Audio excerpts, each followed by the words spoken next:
Bom dia.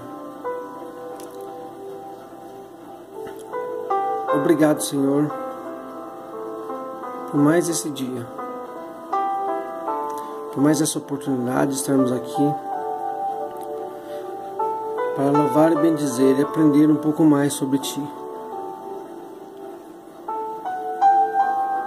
Perdoa, Senhor, os nossos pecados, as nossas iniquidades e transgressões.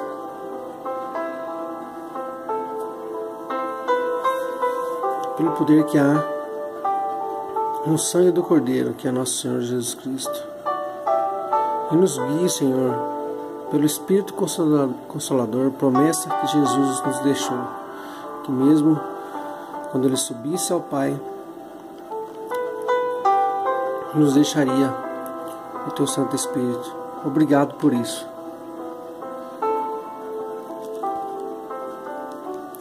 E vamos continuar os dia a dia nossos, aprender um pouco mais sobre Ti. Porque sem Deus nada somos. Precisamos colocar Deus em primeiro lugar em todas as ocasiões das nossas vidas. Seja para começar o dia, para tomar uma decisão. Porque se fizermos as coisas segundo a nossa própria orientação, a nossa visão é limitada, mas Deus tudo sabe.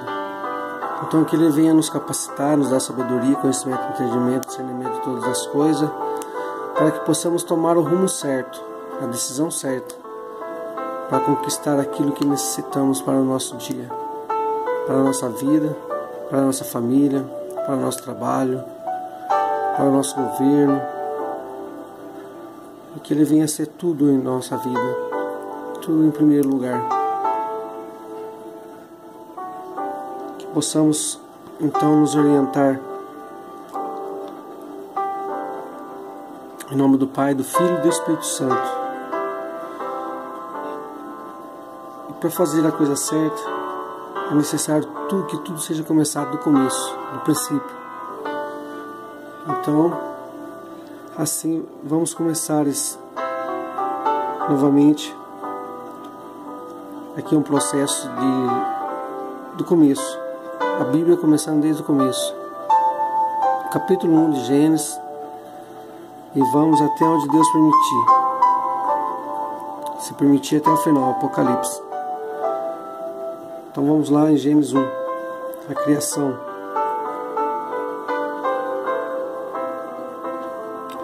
O Deus da criação. Primeiro, Deus se revela na Bíblia como um ser infinito, eterno, autoexistente e como a causa primária de tudo que existe. Nunca houve um momento em que Deus não existisse, conforme afirma Moisés, antes que os montes nascessem, ou que tu formasse a terra e o mundo, sim, de eternidade a eternidade, tu és Deus. Salmos 90, 2. Em outras palavras, Deus existe eterna e infinitamente antes de criar o universo finito. Ele é anterior a toda a criação, no céu e na terra. Está acima e independe dela. 1 Timóteo 6,16. Colossenses 1,16. Segundo, Deus se revela como um ser pessoal que criou Adão e Eva, à sua imagem. Gênesis 1, 27. 1,26. Porque Adão e Eva foram criados à imagem de Deus, podiam comunicar-se com Ele, e também com Ele ter comunhão de todo modo amoroso e pessoal. Terceiro, Deus também se revela como um ser moral que criou tudo bom e, portanto, sem pecado. Ao terminar, Deus a obra da criação, contemplou tudo o que fizera e observou que era bom, muito bom. Gênesis 1:31.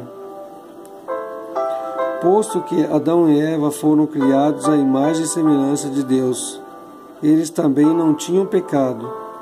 Gênesis 1:26. O pecado entrou na existência humana quando Eva foi tentada pela serpente, ou Satanás.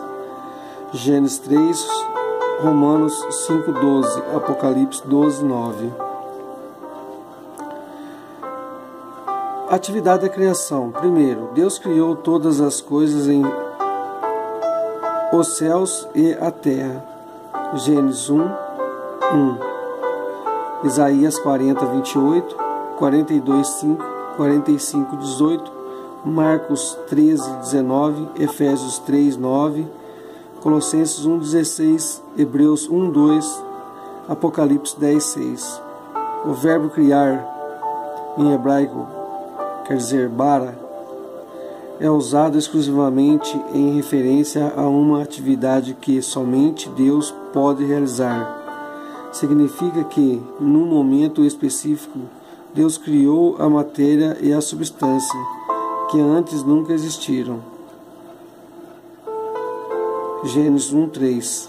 Segundo, a Bíblia diz que no princípio da criação a terra estava informe, vazia e coberta de trevas. Gênesis 1:2. Naquele tempo, o universo não tinha a forma ordenada que tem agora. O mundo estava vazio, sem nenhum ser vivente e destituído do mínimo vestígio de luz. Passada essa etapa inicial, Deus criou a luz para dissipar as trevas. Gênesis 1:3-5. Deu forma ao universo. Gênesis 1:6-13. E encheu a terra dos seres viventes. Gênesis 20-28. Terceiro, o método que Deus usou na criação foi o poder da sua palavra. Deus falou e os céus e a terra passaram a existir. Gênesis 1, 3, 6, 9, 11, 14, 20, 24 e 26. Em outras palavras, Deus falou e os céus e a terra passaram a existir. Antes da palavra criadora de Deus, eles não existiam. Salmos 33, 6, 9.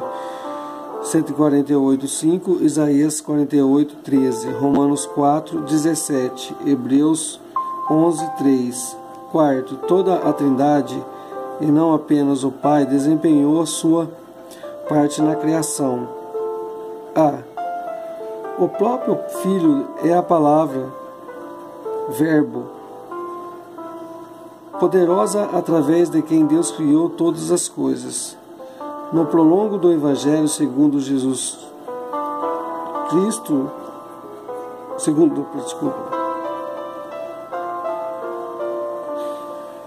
No prolongo do Evangelho segundo João, Cristo é revelado como a eterna palavra de Deus. João 1:1. Todas as coisas foram feitas por ele, e sem ele nada de que foi feito se fez. João 1:3. Semelhantemente, o apóstolo Paulo afirma que por Cristo foram criadas todas as coisas que há nos céus e na terra, visíveis e invisíveis. Tudo foi criado por ele e para ele. Colossenses 1:16. Finalmente, o autor do livro de Hebreus afirma enfaticamente que Deus fez o universo por meio de seu Filho. Hebreus 1:2. B. Semelhantemente, o Espírito Santo desempenhou um papel ativo na obra da criação. Ele é descrito como pairando, se movia sobre a criação, preservando-a e preparando-a para as atividades criadoras adicionais de Deus. A palavra hebraica traduzida por Espírito, Ruá, também pode ser traduzida por vento e fôlego.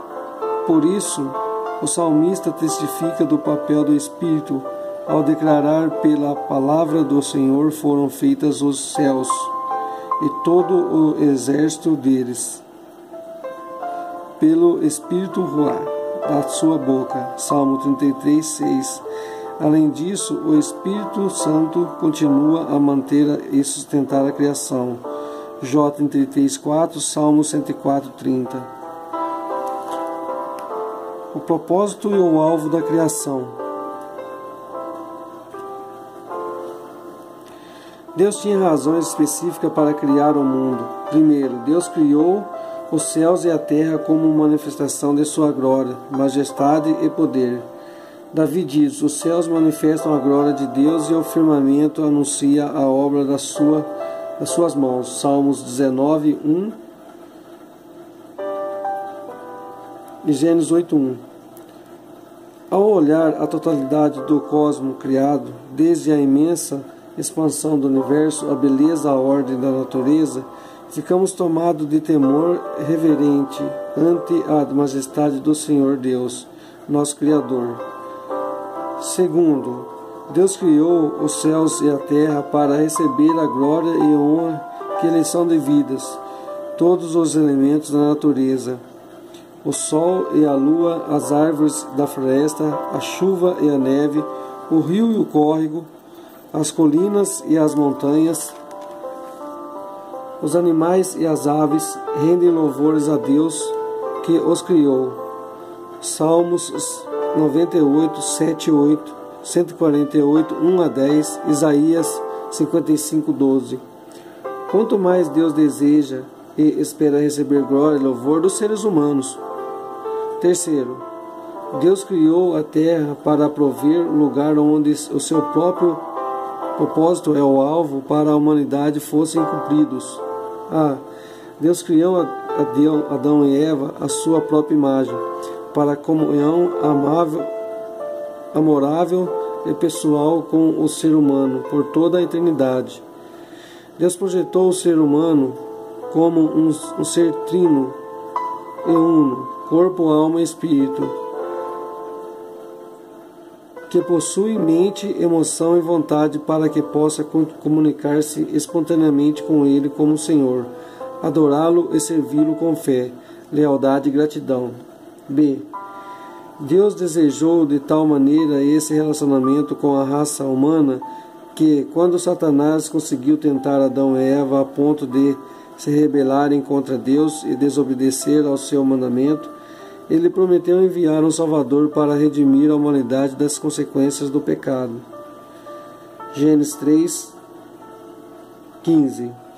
Daí Deus teria um povo para sua própria possessão, cujo prazer estaria nele, que a glorificaria e que viveria em retidão e santidade diante dele. Isaías 60, 21, 61, 1 a 3, Efésios 11, 12, 1 Pedro 2, 9.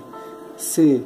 A culminação do propósito de Deus na criação está no livro do Apocalipse, onde João descreve o fim da história com estas palavras: com eles habitará, e eles serão seu povo, e o mesmo Deus estará com eles e será seu Deus. Apocalipse 21, 3. A criação e a evolução.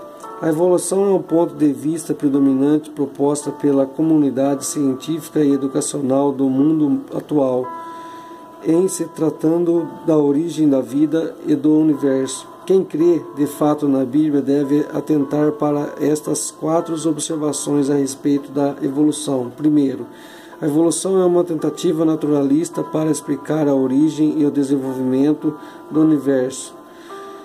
Tal intento começa com a pressuposição de que não existe nenhum Criador pessoal e divino que criou e formou o mundo. Pelo contrário, tudo veio a existir mediante uma série de acontecimentos que decorrem por acaso, ao longo de bilhões de anos. Os postulantes da evolução alegam possuir dados científicos que apoiam as suas hipóteses. Segundo, o ensino evolucionista não é realmente científico. Segundo o método científico, toda a conclusão deve basear-se em evidências incontestáveis, oriundas de experiências que podem ser reproduzidas em qualquer laboratório. No entanto, nenhuma experiência foi idealizada, nem poderá sê-lo, para testar e comprovar a teoria em torno da origem da matéria a partir de um hipotético grande estrondo ou de ou do desenvolvimento gradual dos seres vivos a partir das formas mais simples a mais complexas. Por conseguinte, a evolução é uma hipótese sem evidência científica, e somente quem crê em teoria humana é que pode aceitá-la. A fé do povo de Deus, pelo contrário, firma-se no Senhor e na sua revelação inspirada, a qual declara que Ele é que criou do nada todas as coisas. Hebreus 11, 3. Terceiro, é inegável que alterações e melhoramento ocorrem em várias espécies de seres viventes. Por exemplo, algumas variedades dentro de várias espécies estão se extinguindo. Por outro lado, ocasionalmente vemos novas raças surgindo dentro de algumas das espécies. Não há, porém, nenhuma evidência, nem sequer no registro geológico, a apoiar a teoria de que um tipo de ser vivente já evoluiu do outro tipo. Pelo contrário, as evidências existentes apoiam a declaração da Bíblia, que Deus criou cada criatura vivente conforme a sua espécie. Gênesis 1, 21, 24 e 25. Quarto, os crentes na Bíblia devem também rejeitar a teoria da chamada evolução teísta. Essa teoria aceita a maioria das conclusões da evolução naturalista, apenas acrescenta que Deus deu início ao processo evolutivo. Essa teoria nega a revelação bíblica que atribui a Deus um papel ativo em todos os aspectos da criação. Por exemplo, todos os verbos principais em Gênesis 1 têm Deus como o seu sujeito, a não ser em Gênesis 1:12, que cumpre o mandamento de Deus no versículo 11, e a frase repetida, e foi a tarde e a manhã.